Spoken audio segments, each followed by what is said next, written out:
کہ ایک ظاہری ملک ہے اور ایک باطنی ملک ہے.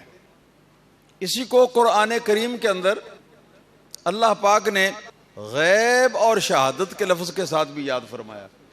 غیب جو ہے یہ اللہ تعالیٰ کے ملک میں سے ان تمام چیزوں کے اوپر بولا جاتا ہے. غیب کا لفظ جو چیز ہمیں ہمارے حواس سے بھی معلوم نہیں ہو سکتی اور ہماری عقل جو ہے وہ زور لگا کر بھی اس کو معلوم نہیں کر سکتی, تو وہ چیز ہے غیب.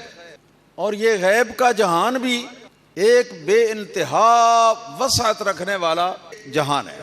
یہ جہان شہادت کون سا جہان ہے؟ یہ جو جس میں ہم رہ رہے ہیں, جس میں ایک دوسرے کو ہم دیکھ سکتے ہیں, جس میں ہم ہر چیز کا, گرمی کا, سردی کا اور ساری چیزوں کا ہم احساس کر سکتے ہیں. تو یہ ہے جہان شہادت. اور ایک ہے جہان غیب.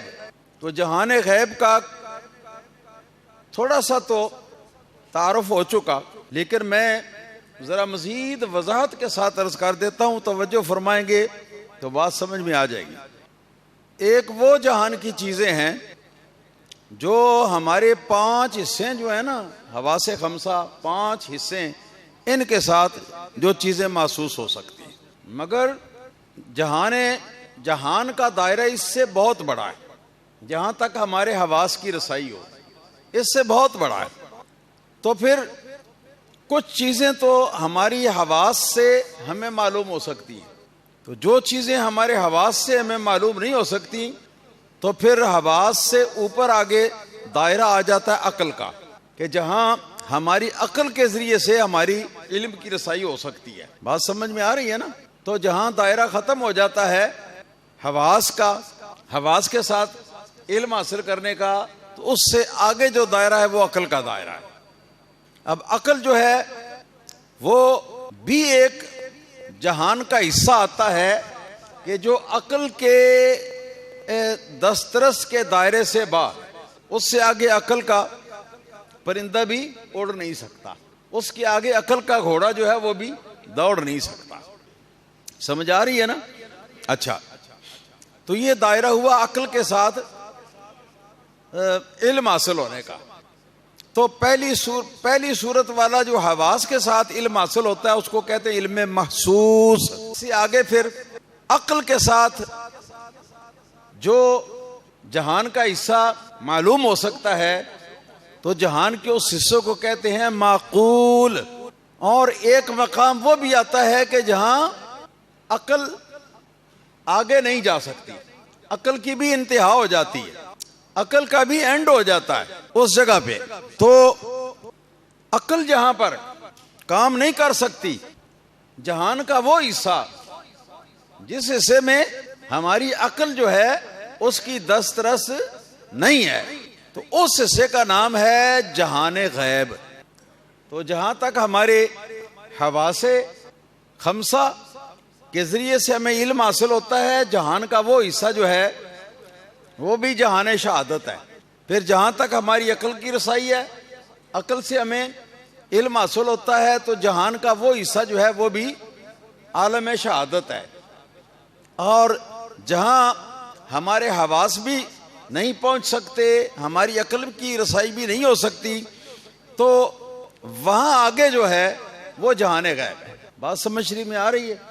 جہان غیب کی سمجھ آ گئی ہے؟ تو گویا ذل ملک والملکوت جب فرمایا 2 لفظوں کے ساتھ, بعض حدیثوں میں جیسا کہ ہے, تو معنی ہے ذل ملک کا معنی ہے جہان ظاہری کا مالک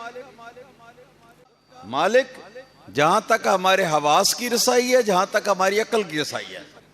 اور جب ملکوت فرمایا تو ملکوت سے مراد وہ جہان ہے جو نہ ہمارے حواس سے معلوم ہو سکتی, جس کی چیزیں محسوس ہو سکتی ہیں, معلوم ہو سکتی ہیں, اور نہ ہماری عقل کی وہاں تک رسائی ہو سکتی ہے. بات سمجھ میں آ رہی ہے نا؟ تو وہ جہان جو ہے وہ جہان باطن ہے. جب یہ سمجھ گئے تو ایک نقطہ یاد رکھیے, وہ میں آپ کو بیان کر کے تو میں آگے بڑھنا چاہتا ہوں. سوال پیدا ہوتا ہے کہ جو جہان ظاہر ہے اس کے بارے میں علم کے لیے اللہ پاک نے ہمیں ایک ذریعہ عطا فرمایا ہوا ہے، اور ترتیب وار اس ذریعے کے دو حصے ہیں. ایک وہ حصہ ہے جو حواس ظاہرہ سے ہمارے 5 حواس جو ہیں ان کے ذریعے معلوم ہوتا ہے. پھر اس سے آگے وہ حصہ ہے جہان ظاہری کا کہ جو ہماری عقل سے معلوم ہوتا ہے. تو عقل علم کا ذریعہ ہے وہاں. اس سے پہلے دائرے میں ہمارے حواس علم کا ذریعہ. تو اب سوال یہ پیدا ہوتا ہے کہ جو جہان غیب ہے، تو جہان غیب کے ساتھ تعلق قائم کرنے یا جہان غیب کی چیزیں جو ہیں ان کے علم کو حاصل کرنے کے لیے بھی تو کوئی ذریعہ ہونا چاہیے نا بھائی. جو جہان ظاہری ہے اس کے 2 حصے ہو گئے نا. پہلا حصہ جو ہے وہ علم کا ذریعہ، اس کے لیے کیا ہے؟ ہمارے حواس. دوسرا حصہ اس کا ہے عقل نام، اس کا نام ہے جہان معقول. ہاں جی، جو عقل کی دسترس والا، عقل کی پہنچ والا تو وہاں ذریعہ ہے علم کے حاصل کرنے کا عقل. تو جہاں نہ ہمارے حواس کی رسائی نہ ہماری عقل کی رسائی، وہ جہان غیب کہلاتا ہے. اور جہان غیب جو ہے وہاں تک رسائی اور وہاں کے معلومات کو حاصل کرنے کا بھی تو کوئی ذریعہ ہونا چاہیے نا. اور یقیناً وہ ذریعہ ہے بھی. اور وہ ذریعہ کیا ہے؟ وہ ذریعہ ہے نبوت. نبوت، اللہ تعالیٰ کے نبی کی نبوت. اسی لیے نبوت کا معنی ائمہ متکلمین نے اور ائمہ سیرت نے لکھا ہے کہ نبوت کا معنی ہے النبوت ہی الاطلاع علی الغیب. فرماتے ہیں کہ نبوت کا معنی ہی یہ ہے کہ غیب پر مطلع ہونا. جی، غیب کو جاننا، یہ نبوت کا معنی. اور ایسے ہی ان لوگوں نے جو نبی کا معنی کیا ہے تو معنی یہ کیا النبی الذی هو المطلع علی الغیب. وہ فرماتے ہیں کہ جس ہستی کے پاس غیب کا علم ہے، جو ہستی غیب جانتی ہے، اس کا نام ہے نبی. مسئلہ سمجھ میں آیا نا آپ کے؟ تو اب ایک لطیف جی بات عرض کروں. وہابی جب یہ کہتے ہیں نا کہ نبی غیب نہیں جانتا، کہتے ہیں کہ نہیں؟ کہتے ہیں نا وہابی کہ نبی غیب نہیں جانتا. اب جب وہابی نے کہا نبی، تو نبی کا معنی کیا؟ غیب جاننے والا. تو نبی کہہ کے تو نبی کے غیب جاننے کا ایک اقرار کر لیا. اب پھر عجیب بات ہے کہ کہتا ہے کہ وہ غیب نہیں جانتا، یعنی نبی غیب نہیں جانتا. اس کا معنی کیا ہے؟ اس کا معنی یہ ہے کہ جو غیب جانتا ہے، نبی کا معنی ہو گیا نا جو غیب جانتا ہے، ہیں جی، اس کے بارے میں کہا جاتا ہے کہ وہ غیب نہیں جانتا. کیسی جہالت مرکبہ ہے. ایک جہالت ہوتی ہے نری جہالت، اور ایک جہالت وہ ہوتی ہے کہ جہاں طے بطے کئی جہالتیں اکٹھی ہو جاتی ہیں. تو یہ طے بطے جہالت ہے ہمارے وہابی دوستوں کی. جب نبی کہہ لیا تو غیب جاننے والا مان لیا.